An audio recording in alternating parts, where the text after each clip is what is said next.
அன்னைக்கு அவங்க யாருக்கும் தெரிஞ்சிருக்காது மறுநாள் நம்ம சாக போறோம்னு.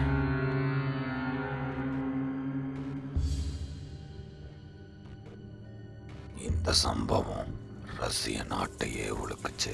Unsolved mystery case. ஜனவரி 23, 1956 ரஷ்யாவில் இருக்கிற யூரியான்ற மலைத்தொடரில் ஒரு 9 பேர் ட்ரெக்கிங் போகிறாங்க. ரஷ்யாவில் அப்போ இருக்கிற கிளைமேட் -30 டிகிரி.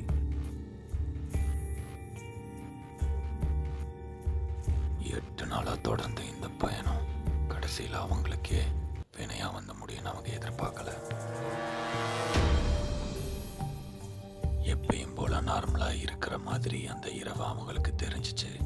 ஆனால் அந்த இரவு தான் அவங்களுக்கு கடைசி நாள்னு அவங்களுக்கு தெரியலை. அந்த டைமில் பனிப்பொழிவு ரொம்ப அதிகமாக இருந்துச்சு. February 1 அன்னைக்கு தான் அந்த மர்மமான சம்பவம் நடந்துச்சு.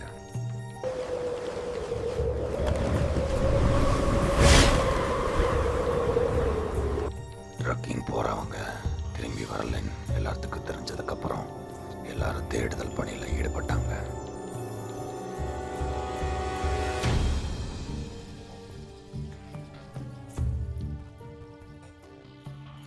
அங்கே போய் பார்த்ததுல அவங்க காலடி தடங்கள் அண்ட் அவங்க தங்கி இருந்த டென்ட்டெல்லாம் டேமேஜாக இருந்துச்சு. அவங்க தங்கி இருந்த டென்ட்டை யாரோ கத்தியால் வச்சு டேமேஜ் பண்ணியிருக்காங்க. போலீஸ்க்கு இன்னும் மிஸ்ட்ரியான விஷயம் ஒன்றுன்னா வெளியே -30 டிகிரியில் பனி அடிக்குது. அவங்க யாரும் ஷூவே போடாமல் வெளியே போயிருக்காங்க. அந்த சம்பவம் நடந்த இடத்துல இருந்து 100 மீட்டர் டிஸ்டன்ஸ் தள்ளி போய் பார்த்தா 2 டெட் பாடி இருந்துச்சு.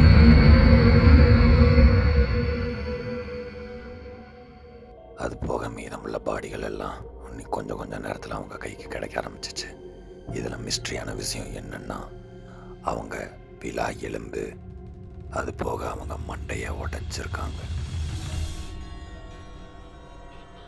இதில் மிஸ்ட்ரியான விஷயம் என்னன்னா அவங்கள யாராவது தாக்குனாங்களா, இல்லை பனி சரிவில் மாட்டிப்படி ஆனாங்களா, இல்லை ஏதோ மிருகம் வந்து தாக்குச்சா.